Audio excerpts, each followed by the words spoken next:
To order. Welcome, everybody. If you'd please rise and join me for the Pledge of Allegiance. I pledge allegiance to the flag of the United States of America and to the republic for which it stands, one nation under God, indivisible, with liberty and justice for all. Again, thank you all for being here. Let's get right to the agenda. So the first agenda item is just our consent agenda. We have a couple routine items on there. We got a support letter for the fire district and a couple committee reappointments. I move to approve the consent agenda. I'll second. A motion is second. Any questions or comments? Seeing none, I'll call a question. Commissioner Boyce? Aye. Commissioner Kress? Aye. Chair votes aye and the motion passes. Agenda item number 2 is citizens' questions and comments. I will note that agenda item number 6 is a public hearing, so if you're here for item 6, the appropriate thing would be to wait till we get to that item and open the public hearing. So anybody on anything other than number 6? Anything online? No emails? All right, let's move to the agenda then. Agenda number 3 is a county council item, and this is a delegation order. Tiffany?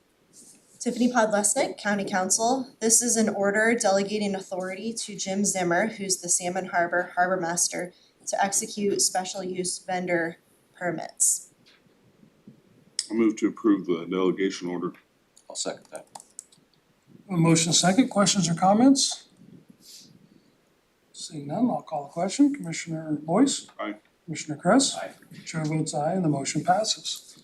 Agenda item number 4 is also a county council item. Tiffany? Tiffany Podlesnik, County Council. This is an order delegating authority to the County Parks Department Director, Mark Wall, to execute special use vendor permits. This is similar to the one with Jim Zimmer. There are a couple properties out in the Salmon Harbor area, a couple under Salmon Harbor jurisdiction, and I think a couple under Parks jurisdiction. So this just allows, if the vendor is gonna be on multiple ones, making sure that the county's appropriately approving them. Perfect. Move to approve the delegation order. I'll second. A motion second. Any further questions or comments? Just specifically what both of these items are for is that in the past we've had, I call them day use vendors, food trucks, people that wanna sell little merchandise, gadgets or whatever, that wanna do that on our properties within Salmon Harbor or the Parks Department. And this simplifies the process to allow them to get to a place where they can do that.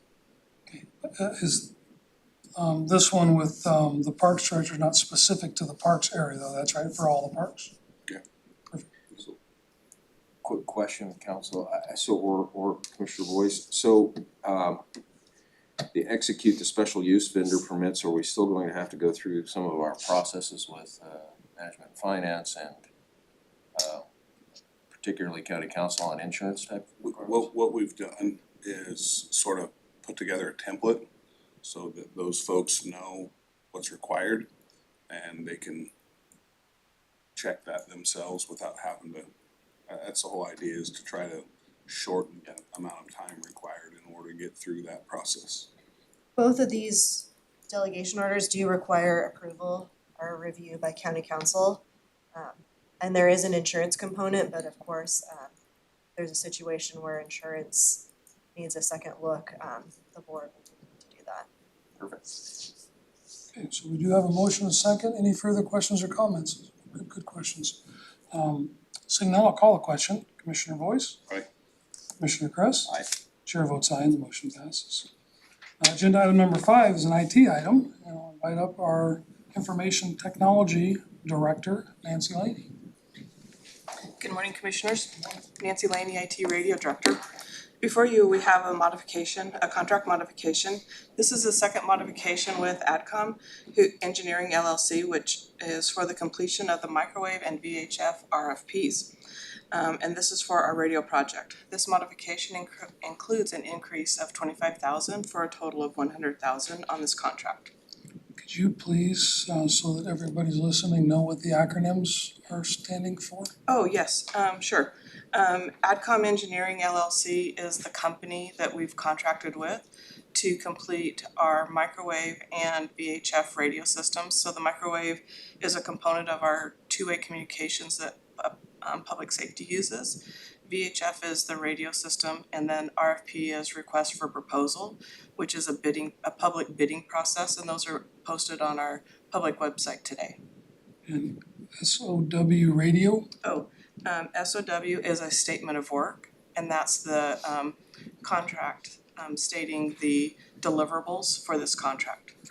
I knew all that, I just think it's important that we try not to use acronyms, so everybody knows all that, so, thank you. Move to approve the contract modification. And I'll second that.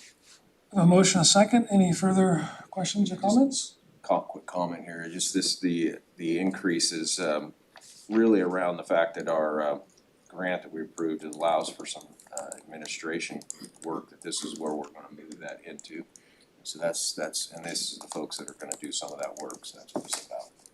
I'm assuming as this project moves along and expands, it's gonna get more complicated and there'll be more and more of these coming forward, so. Yes, indeed, there will be. Excited about the work you're doing, but I do appreciate you sort of doing it measured and doing it correctly, so thank you. Thank you. Any other questions or comments? Seeing none, I'll call the question. Commissioner Boyce? Aye. Commissioner Kress? Aye. Chair votes aye and the motion passes. Thank you. Very much. Have a great day. Agenda item number 6 is a planning department, and this is gonna be a public hearing, so we'll start with Joshua come up, our planning director, and have him do a staff report. Good morning, Commissioners. Joshua Shackley, Douglas County Planning Department. Before you this morning is a public hearing and order of district formation for the Nob Hill Road Special Road District. The chief petitioners are Dennis Eberhardt, Cecilia Heath, and Vernessa Johnson. Proposed district boundaries are legally described in Exhibit A and also depicted in the boundary map accompanying the formation petition. The purpose of the district is to provide ongoing maintenance and improvement of Nob Hill Road. The order of district formation also appoints Dennis Eberhardt, Cecilia Heath, Vernessa Johnson to the Nob Hill Road Special Road District Board of Directors, serving a 1-year term. Douglas County staff has reviewed the formation petition and finds that it complies with the requirements of Oregon Revised Statute 198.800 to 198.857 and ORS 545.025 and is in accordance with statewide planning goals and guidelines. The formation petition was signed by more than 15 landowners or owners of 10% of the territory within the proposed district boundaries as required by state statute, and the signatures of the property owners of the proposed district have been verified by the Douglas County Clerk. Unless the board has questions for me, the board should open the public hearing, accept oral and any written testimony favoring or opposing the district formation. Following public testimony, the board should vote whether to approve the order and form the district, and also set a second hearing date for March 5th of 2025. All right, any questions of staff? Can you tell us which was it? You said signed by over 15 signatures or 10% of the landowners. Which was it? In this case, I don't know which was greater, but it would have cleared either bar. So we had over 15 signatures. Yeah. So it should have been and, not or, right? Sure. Okay, gotcha. Other questions? Not yet. Okay, very good. So we'll go ahead and move to the public hearing. I'm gonna go ahead and open the public hearing, and I've got a little sheet here in which I've got to go in the right order. So I'd like to start with those that are in favor, I'm sorry, we're gonna start with those that are opposed to the formation of the district. Is there anybody here that would like to speak in opposition, opposing the formation of the district? Anybody online? Okay, Okay, seeing none, we'll move and we're gonna take testimony from anybody in favor of the formation of the district. Good morning. Good morning. Dennis Everhart, I'm one of the chief petitioners. I don't have much in the way of testimony, but if you have any questions, I'll be glad to answer them. Okay. So let me ask Joshua, is this the same as land use or can we be a little less formal? Okay, so during our land use stuff, it's very specific to be on record a certain way, so that there has been some questions, so let's we did get an email, so maybe we'll have Joshua read that email into the record and then maybe we can get some answers to some of those questions and it wasn't necessarily an opposition letter, but there was some decent questions there, and I think we have a couple also, just so we understand what we're doing. Sure. So let's start with Joshua.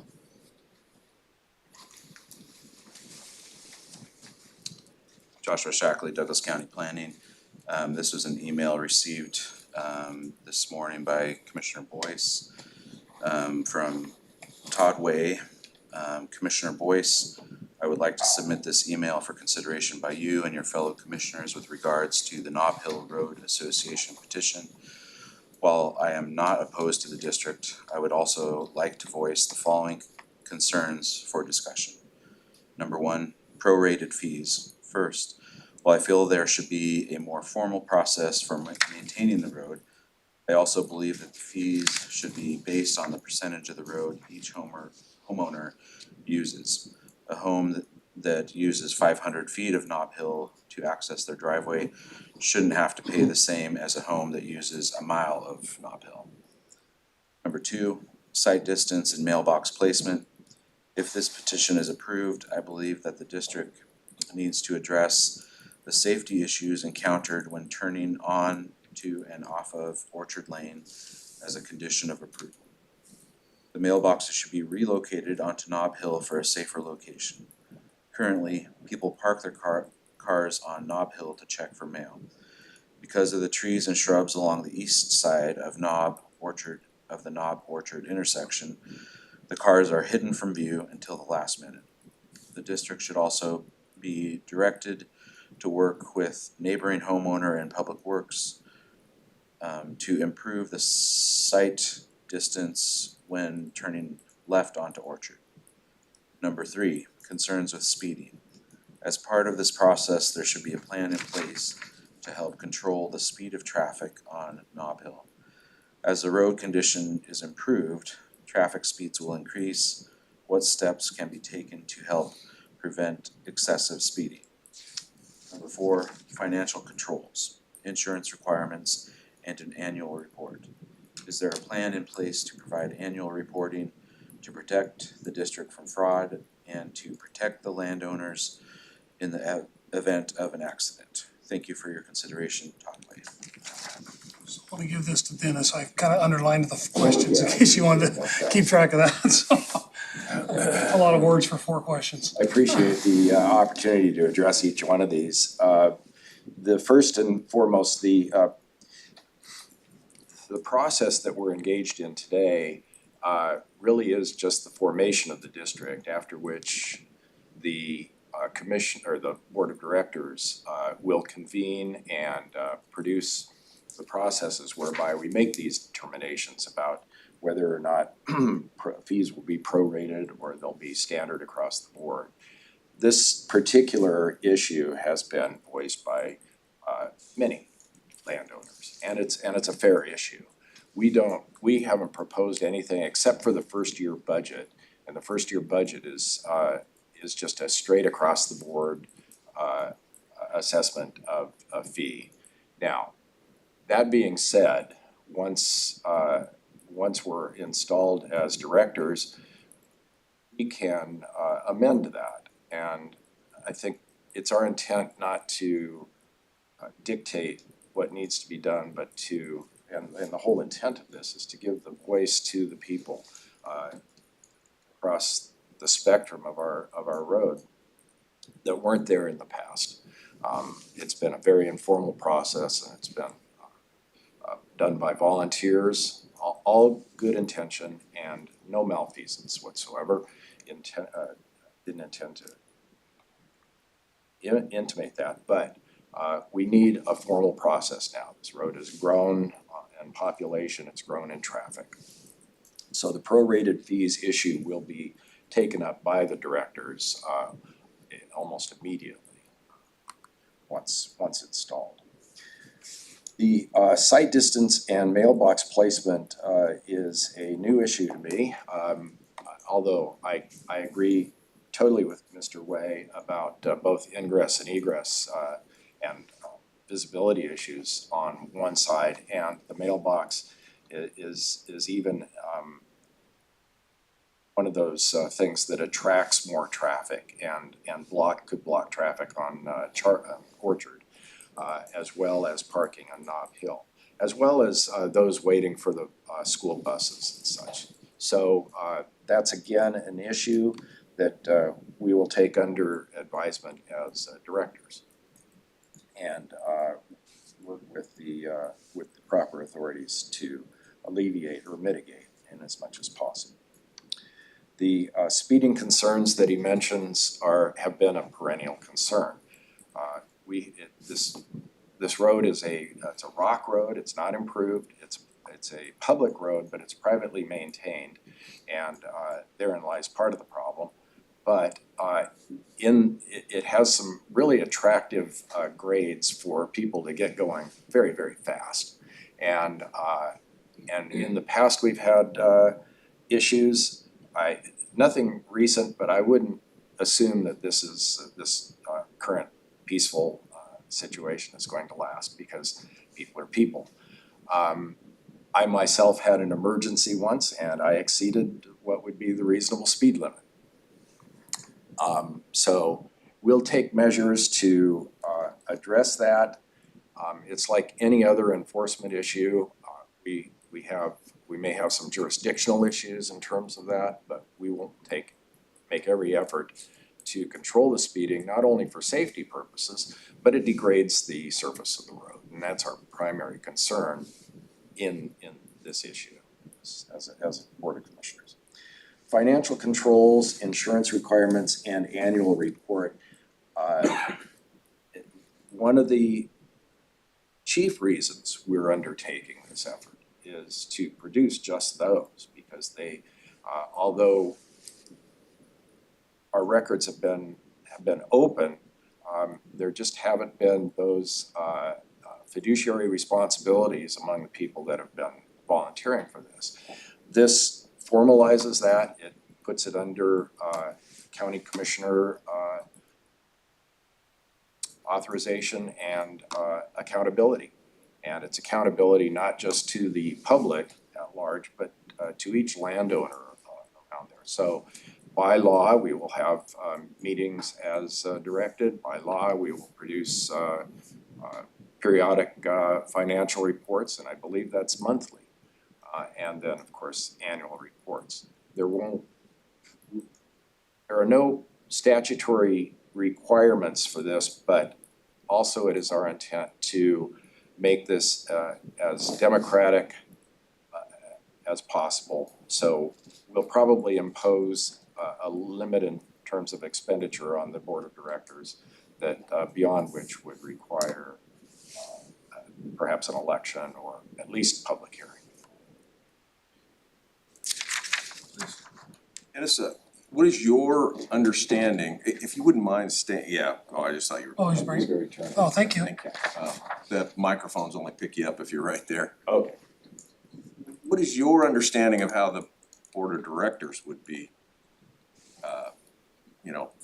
Sure. created? Well, according to county planning, the first set of Board of Directors would be appointed by the commissioners. At that point, we would undertake the establishment of our entity, outline the structure, the governance structure, and create a set of guidelines for our operations. as boards of directors, as well as just the operations under which the whole entity is formed, the maintenance of the road and such. Initially, there was a 2-year term mentioned. I mentioned 1 year and asked for 1-year term because that should give us time to fully form the board of directors in accordance with the wishes of the landowners, and as well as set the assessments, fair, equitable assessment methodology, and then have an election within the district for further boards of directors and in accordance with ORS 198 in terms established therein. Some of my questions was, were going to be about the advantage of why are you doing a district versus an association? But you've answered some of those by your goals, so. Yeah. I can see that. Well, and that's a good question. Actually, like a homeowners association, an HOA, we had meetings, public meetings prior to this, or informal neighborhood meetings, but nonetheless, we had a pretty good turnout. And it was made very clear that there was never going to be a homeowners association on Nob Hill Road by consensus. We didn't have to take a vote.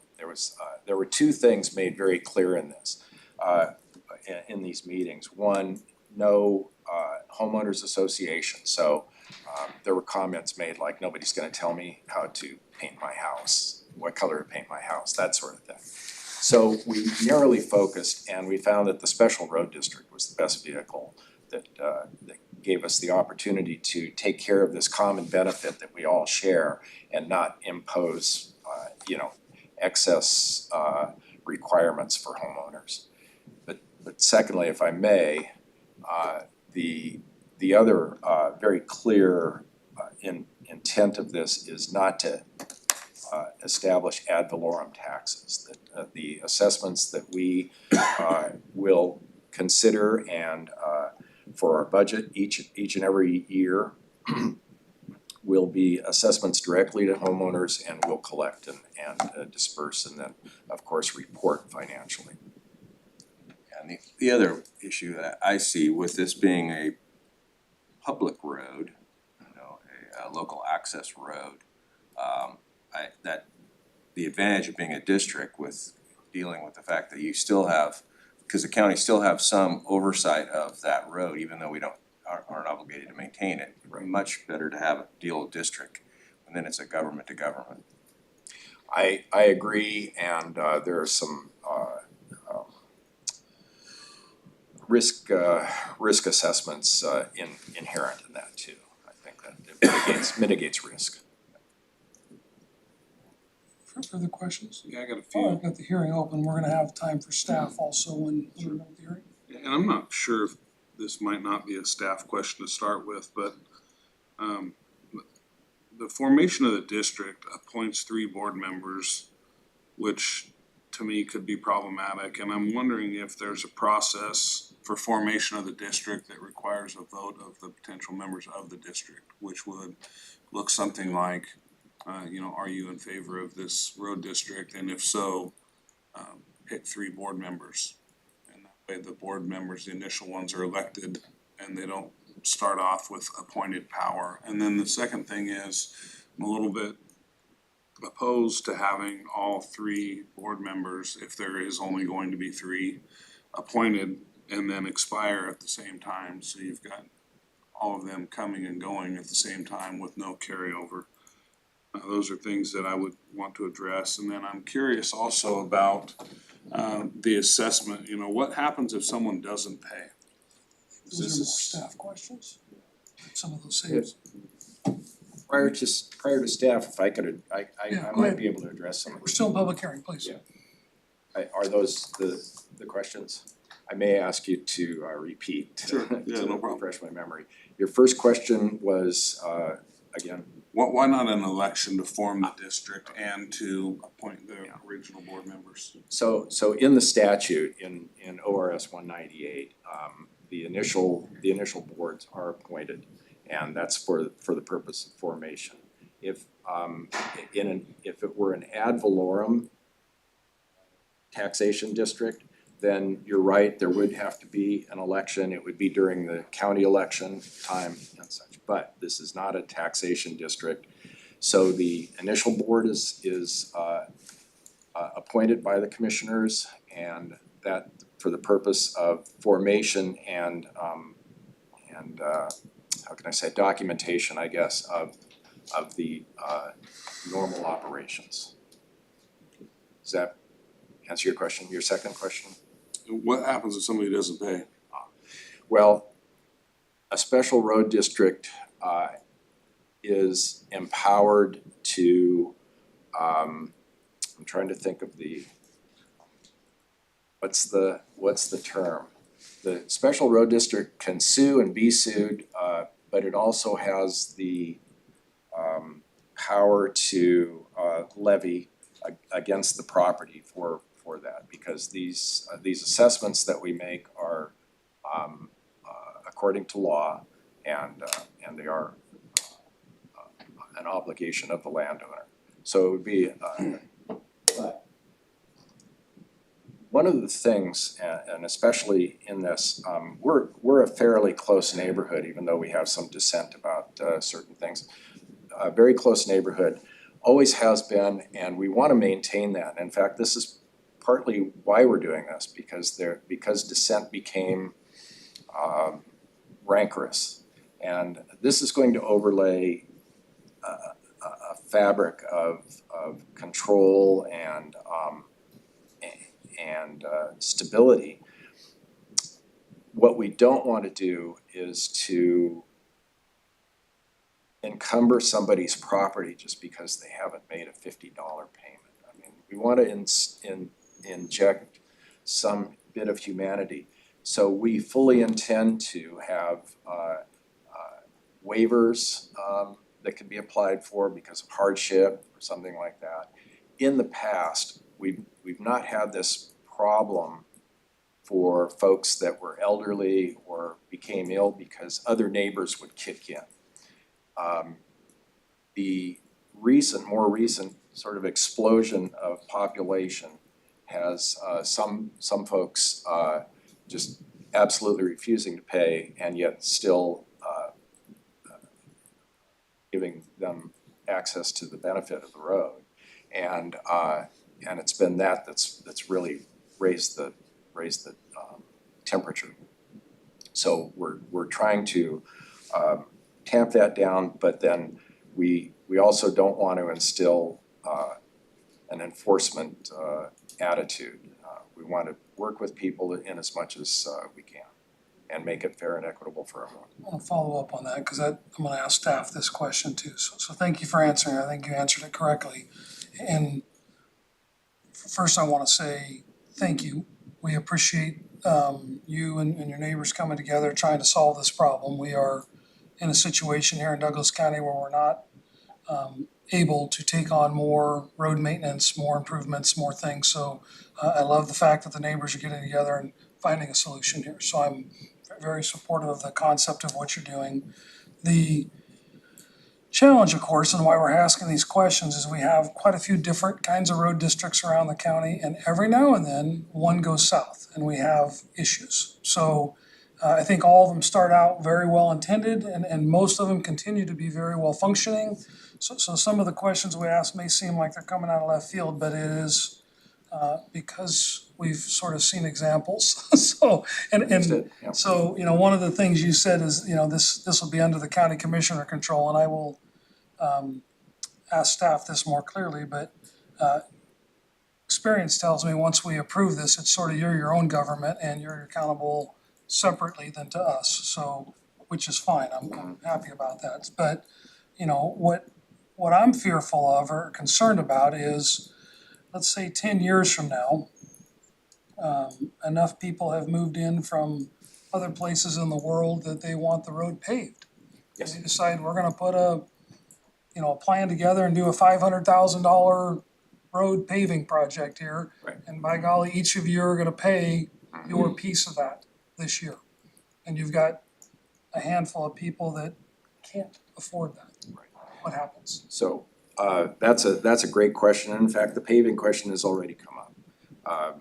And multiple times, and then died because of the financial aspects of it. However, what this does is it allows that question to arise in a manner in which every landowner in there has an equal voice. It's not just a decision being made by a few. So the board of directors, although they're there to make sure a normal course of events takes place and we're compliant with laws and regulations, they have limitations. They will have limitations according to, I had to submit No, it's fine. later when it's formed, but they'll have limitations on the level of expenditure in which they can approve. They have, they'll set a budget each year. It'll be approved by the general population, by the electorate of the district. 51% of them. I believe that's the case, but Again, yeah, there may be other higher, maybe higher. right, Okay. but nonetheless, by at least 51% of the electorate within the district. And so when that question comes up, it can't be just an arbitrary decision by three people to encumber everybody or obligate everybody to such a large expenditure. So there's protection within the construct of the district itself, special district itself. I'm sorry, you had additional questions, I'm sorry. I think you're good. You had one other question, I'm sorry, it was your last question and I thought it was pertinent, I thought it was really important.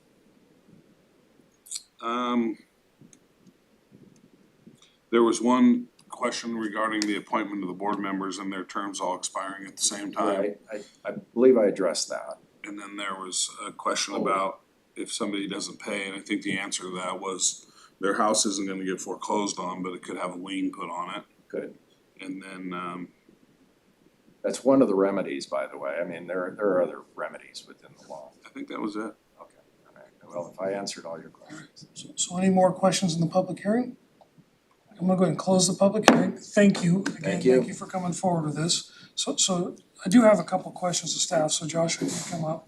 So I understand this because we got all different kinds of road districts and we have had issues around whether we appoint the board members, whether they vote, on ballots to appoint their own board members, but it sounds like in this one, we'll set the initial board. Can we stagger the terms if we wanted to? I believe so. If that's a concern, but once we do that, we set the initial board. We have a vote here, we have our final meeting, it gets fine. What happens then for the next set of board members? How does that happen? My understanding is that the members of the district, participating owners would vote on the next. But not on a ballot, not in the clerk's office, but amongst themselves. Yeah, it We- wouldn't so- have to come through. So unlike that process or the process where we do reappointments, this is yet again a third one where they kind of do it internally. I think there are different options Okay. and they may have an idea of how they'd like to do that going forward. One option, I think, is to come back through the board to reappoint at the end of the term, but I don't believe it's necessary. So that would not be my favorite option. Okay. All right, you answered the voting for the district question. I think that was accurate. If it was a taxing, then they'd have to vote for themselves. Answered the no pay question. County control, there was some comment about being accountable back to the county commissioners. That's not how that works, right? I mean, their financials and that won't get submitted to us. No. Okay, I wanted to make sure we had that right. They have certain responsibilities, but Yeah. we have no oversight on We don't oversight that. I wanted to make sure that was clear on the record, because I think there's, this is one of the questions that was asked in the email was the oversight, and that is not the Board of Commissioners. So, and then finally, the timing, and I know you've suggested that we deliberate today and do a final order or final meeting on March 5th, the final hearing. So my guess is what we do today doesn't in this conversation. So even if we, you know, do an approval type motion, and then we hit some information between now and the fifth, there's a chance to do something different? I believe the second hearing is more of a formality, so you would make the decision to approve today. Second hearing is just to formalize it. But it is a hearing. It's a final hearing on this matter, so my question is there an action to be taken after the final hearing? Is it like the final, or is this the final?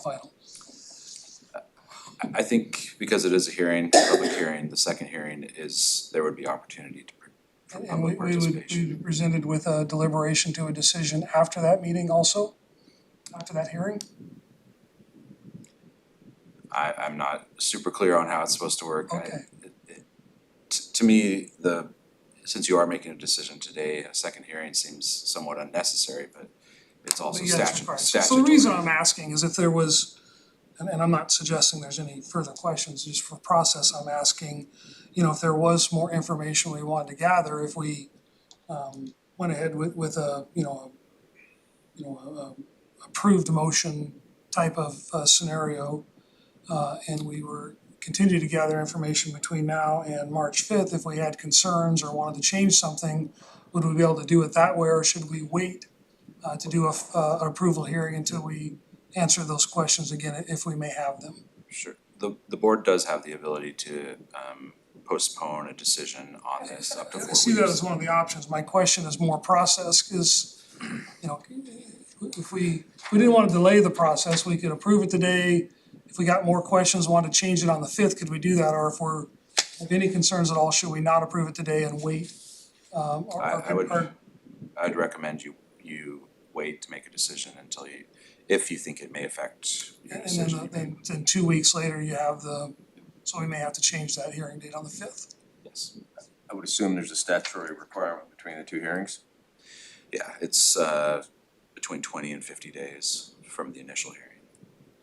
And I recall too, there's something in the statute about people having the opportunity to make a request for an election between when you would, if the board were to approve it at the first hearing, and then there's that opportunity to make a request for an election, and that's why there's also the second hearing. So I would agree with Joshua Shackley that I would recommend that you postpone your decision if there were some questions that you still needed some answers to. So that the time period's decision is to probably there for approve that process, then for the election, if somebody out that's concerned would like, you know, that's affected, wants to change it, the process to make it an election, that gives them that window to do that. I believe it gives them an opportunity to submit comment on that, and then that would be taken up for consideration at that hearing. Probably just that. But the train of formation of the district is left the station, if we may. It appears that way to me, so I would recommend a set over of however long the board thinks they would need, and then at that next it wouldn't be a hearing, at the next board meeting, when the board's making the decision, you would then set that next date for the hearing. And so it does require publication in the paper, but that obviously hasn't happened today because the board hasn't decided to approve the district and set that. But then when it is set, we'll have that next hearing date, and then the publication will occur. So Another question for yeah, staff. we're gonna go ahead and ask a staff question. I just wanna make sure I understood the process so we all are on the same page. Again, I don't know if there's any questions, I just, this is a little different process than we normally do on Yeah. land use and other things, so. Joshua, we have a letter of concern. We didn't have a letter of opposition. We don't have any indication whether there is any opposition. I guess I'm curious, what was the notification process for these folks? To know about this hearing being happened today and their opportunity to respond? So under statute, there's required to be posted in 3 public places, including, I believe, the courthouse. And then 2 publications in the News Review set out a certain number of days, so 15 and 5 days in advance of the hearing. And Dennis has provided us with an affidavit of posting showing that that's been accomplished. As far as our obligation is to notify the chief petitioners. But I believe Dennis has gone above and beyond that, and he may be able to speak to that if you'd like to put the question to him. But so unlike land use hearing, we aren't obligated to notify every one of the property owners affected No, and we're have not done that. We have not. Quick question too. On the sheet of paper, this is a tally sheet, basically those who spoke in favor, those who are opposed, people who are eligible to testify, and then people who are not eligible to testify. What is up with the names of the people who are not eligible to testify? So Jennifer put this together. So what that is those people that are not on your map, if you look, it's those that don't use the access. They don't using that road to access their property, they access from a different place, so that's what those are. Okay. This was to help me in case there was, 40 people that showed up. So I don't think there are limitations on who can testify. In fact, if someone It's a public hearing. came to you and wanted to be included and they weren't included in the initial boundaries, you, as a board, you could decide to bring them in. So, But the petitioner sort of established, I'm assuming this, so shake your head if I'm right, you establish who used this road to access their properties, and that's who you included in your, yeah, that made sense. and this may be totally meaningless, but is there any kind of mechanism that say, we showed here folks at the end of the road here that access it differently, that have if they wanted to all of a sudden start accessing this, that they'd automatically get into the district? I mean, they abut the road, but they don't access it that way. What if they wanted to? they'd have to annex in, so. They would have to those- annex in. Yeah, So there's Push a driveway and start using it, that would be a, right. We do pretty routinely the owner initiated annexations. I don't know if someone started to gain access and I didn't meant want to. more along the lines, yeah, that's when they want to annex in. What if If they they, didn't, right? yeah, they just do it? I'm not aware of anything compelling.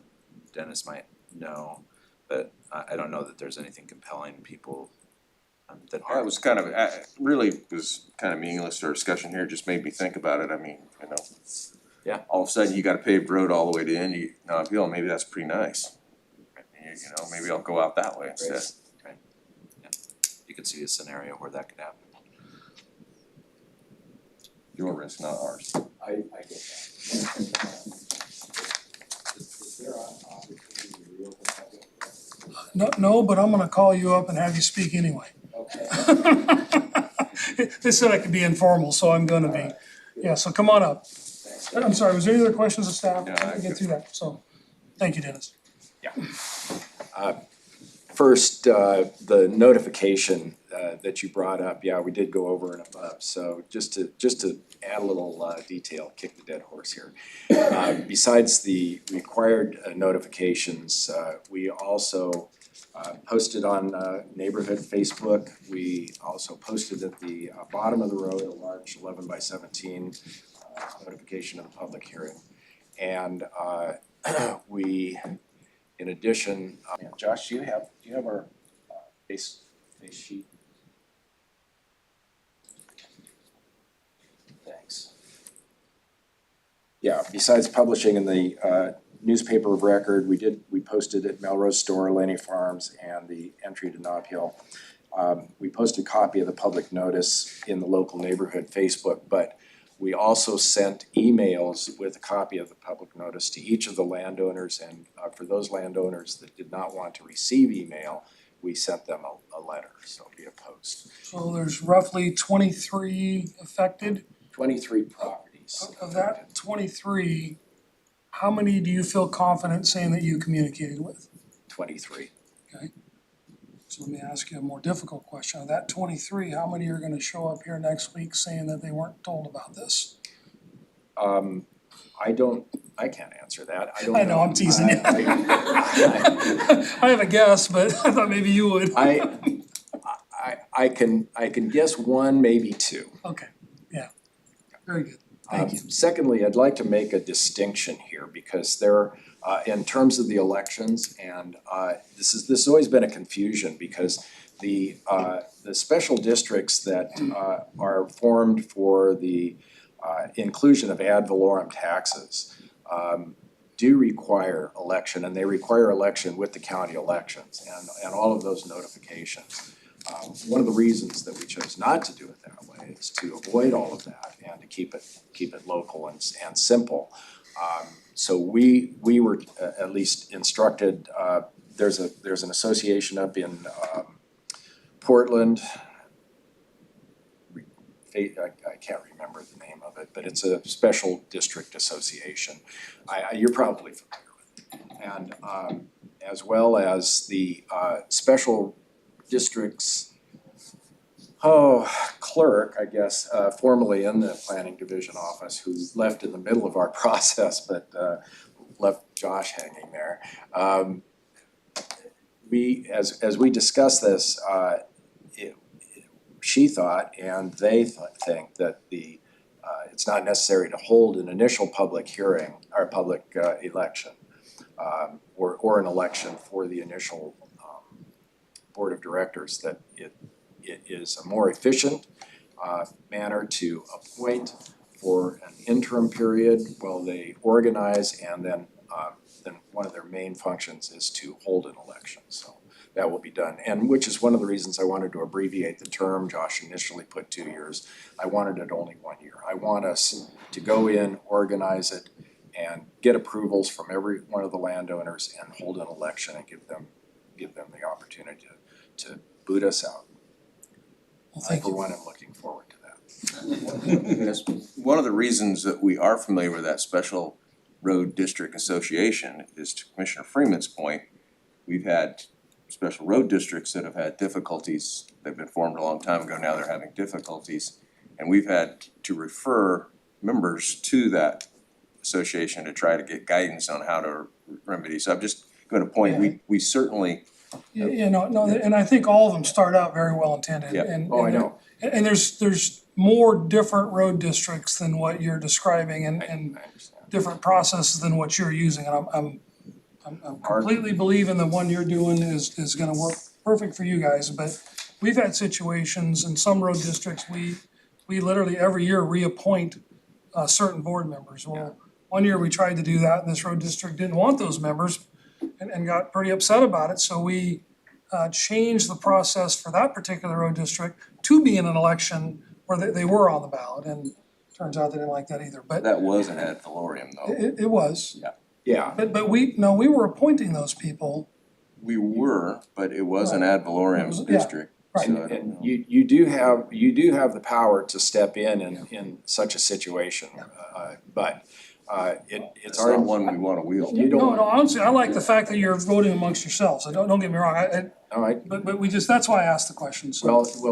we're also, we have a focus on sustainability too, because we don't want this to just last, for a few years, that the few of us who have organized this type of thing to fade out because of lack of interest. So we're hoping, and it's our intent, to build in that sustainability.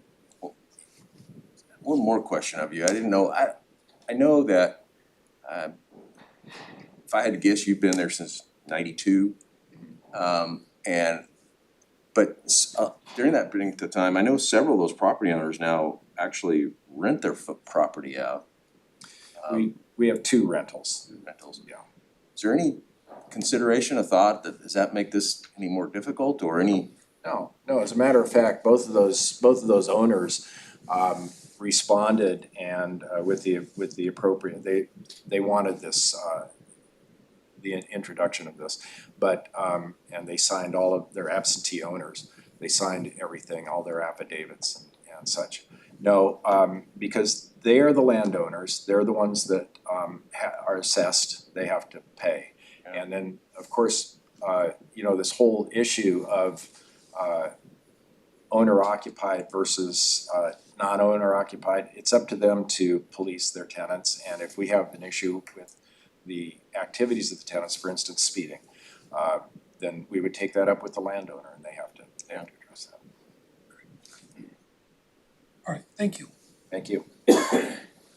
So on my little list of things here to follow, we're at the point of deliberation. Honestly, since we're deliberating here, I could go either way with a positive affirmation on this now. Dennis did a very good job of doing that very well, so I can go either way.